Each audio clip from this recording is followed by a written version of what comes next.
What up? Facebook, YouTube, Twitter, Spencer, SoundCloud, SoundClick. Uh, I'm going to put this under my Why I Left Atlanta series, but this has something to do with all of us. White, black, regardless of what your color is. Like there's only white and black in the world. People of all kind of ethnic backgrounds. But as I study healthcare administration, and I get into here's one of my books right here.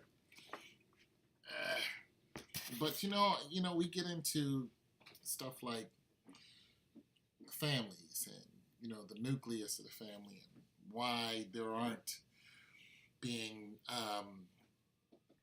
children born in a two parent household and things along that line and the falling rate of some childbirth in some area and then the rising rate in another area. Like European childbirths are going down and African childbirth and African American as well as Hispanic is rising. As a matter of fact, Africa's numbers will double in 2050. Just imagine that. But what I want to get into is more or less, why the mom and the dad ain't together. Now, without getting too personal about it, I'm just gonna say I went through some experiences, and what I seem to realize is that some of the experiences that I had, the same experience that my dad had. You know what I'm saying? And it's really it's odd to me how it's almost like a trait. It's almost like if somebody's parents had a bad habit or a good habit, that habit is spilled down into the child, and then that child grow up, has kids. Next thing you know, that child has the same habit. But the family, okay, let me put it like this. I tried to get married to my baby's mother. I was like, let's get married. And she was like, no. So that just didn't happen. And then, once my little girl asked me, she's like, hey, are you guys going to get married? And I was like, it's not going to happen. And she cried. And it hurt so bad because I knew what she wanted. She wanted a mother and a father, and she wanted to grow up in that household. I knew that's what she wanted. I went through the same thing. I was just like, why aren't you two, why didn't this go down like that? And it just didn't. And, as, we were kids once, and then, we experienced this, this split between the parents, or just the parents not being together at all. Just something happens, they have a kid, they're not together. But that feeling that you pass down to your kid is the same feeling that you felt when you found out, that your parents are not going to be together or they split, especially if you know both of them, and you're asking the question of why didn't it happen? Why couldn't we grow up in that, I don't know, that family home that everybody talks about?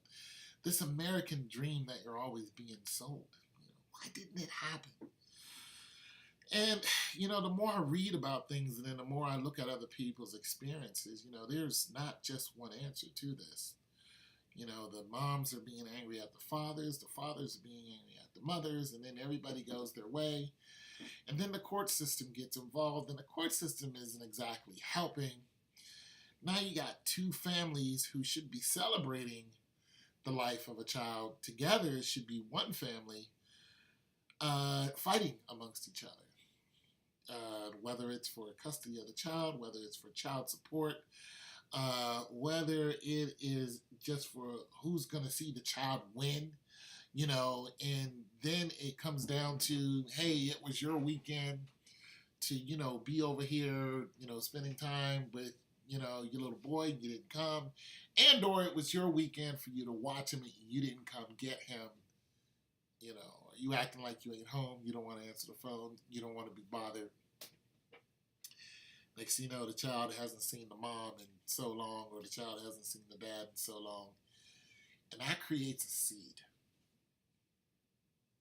It's planted within this child. And that seed grows.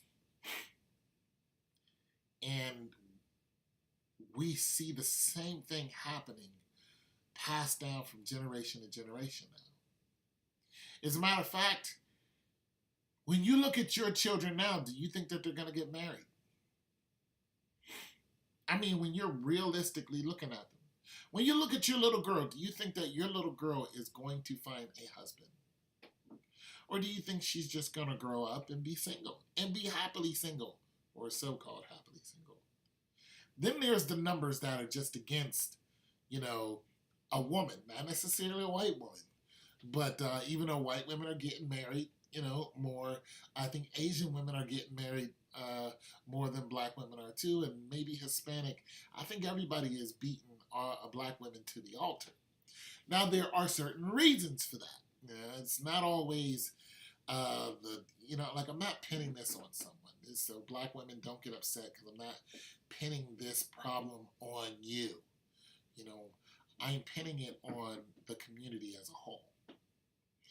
Now, there are some outlying factors that influence our community, but a lot of times we're the ones who let those outlying factors influence our community. And we can help it. The court system doesn't have to get involved. The court system wasn't involved with my child and my baby's mother. We made that clear before we had a child. We were like, we don't want to go that route. We don't want to get all court system-y. We don't want our child to experience that. So it was none of that, you know what I mean? And in my while I left Atlanta, I talk about how I went to Atlanta to be closer to my daughter. But a lot of people think I just up and moved to Atlanta. No, I've been catching airplanes back and forth from Ohio or from Pittsburgh. I've been catching bus. I was on the Greyhound. I've been going to see my daughter. When I realized that the mom and I are not going to be together, I was constantly making trips. And trust me, I didn't have a lot of money at all. But whenever I got some, I went down to see her because I wanted her to know that, look, I am your dad. I'm your father. I'm that dude. Okay, I don't want you to think that, that I'm avoiding you, or I don't want to be around you, or that's nowhere near the truth. All right. Now, everybody doesn't have that situation. And even though things weren't rosy between her and I, we were still at a point where we realized that how messed up our community is and how wrong the court systems make things and how they get things even worse. And I'm not saying that the court system aren't doing any good, but I think they're doing more bad than good. I really, really, really, really do. Now, I can't come into your home and judge anybody on their situation. That's not what I'm trying to do. What I'm trying to say is, as a community, we need to look at the effect that we have on our kids.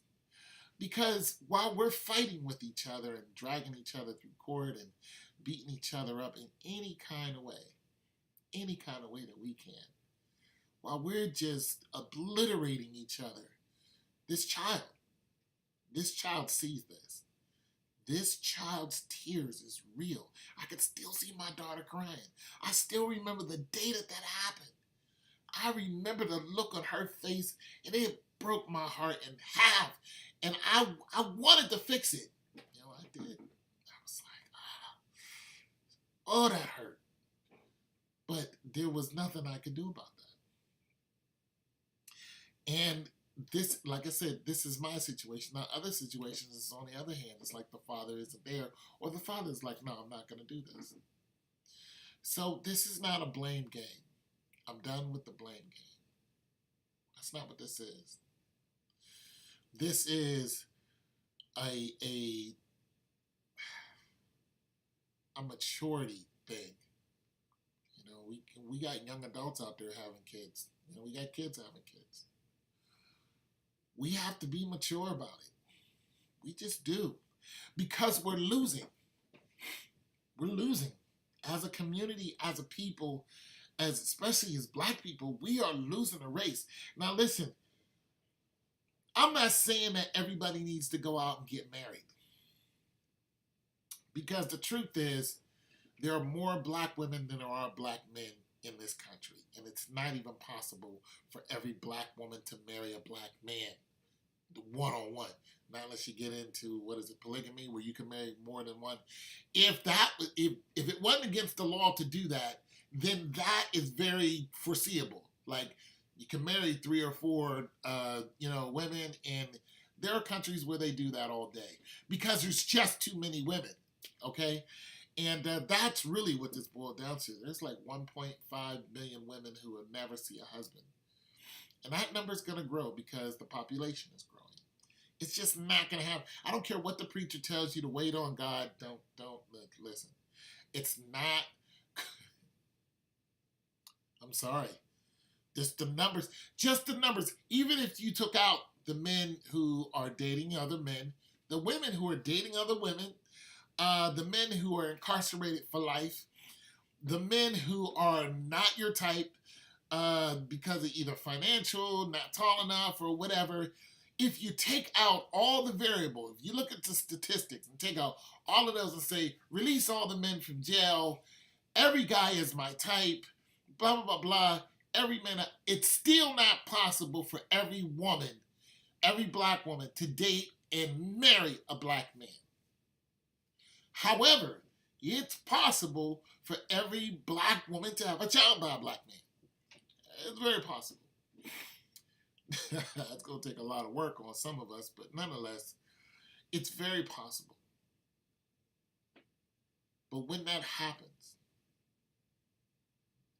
we need to understand that that child is going to have the same rhythm of life that you're showing and that you grew up with, and you're showing that child. You grew up in it, now you're displaying it, now the child sees it, and it's not a nature thing, it's more of a nurture thing. There's a whole argument of nature versus nurture. Now, I know I titled this on Why I Left Atlanta, but it's not pertaining solely to Atlanta. It's the community. It's just that I went through this ordeal when I was going back and forth to Atlanta to see my little girl. I was going back and forth to Alabama and then Atlanta. So I was catching JetBlue. You guys, I think they went out of business because of the plane crash. As a matter of fact, the plane that crashed in the marsh in Florida with JetBlue, I actually think I was on that plane at one time, because I would catch a flight from Florida to Atlanta, I think. Yeah, it was a really short trip. But nonetheless, so I just wanted to talk about that. I just wanted to put that out there. I'm getting a lot more subscribers, and I thank you guys. And a lot of you are women. Didn't have a lot of women. And a lot of you want to talk about, a lot of things that just are affecting our community, and I'm with that. But this is just my experience. Like, I want people to get this, because a lot of people are coming on and saying just really crazy stuff. I'm not talking about the whole of Atlanta. I'm talking about my experience in Atlanta. So, for you people to say that the people who are unfriendly aren't from Atlanta, that's probably true, But there are people living in Atlanta who are commenting on my page, and they're saying the same thing that I'm saying. So I'm not blaming it on people who I did not know. I'm not blaming it on anybody. I'm only talking about my experience when I was in Atlanta. And the whole, mom and dad thing that, we tried to do, I was going back and forth to the ATL. So I didn't just move down there. I had already been in Atlanta a couple times, and it just didn't work out. But that wasn't because of Atlanta. That's just where the experience happened. And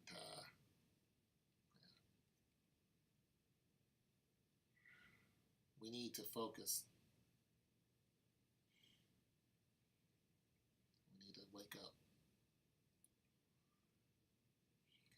those tears are real, you know.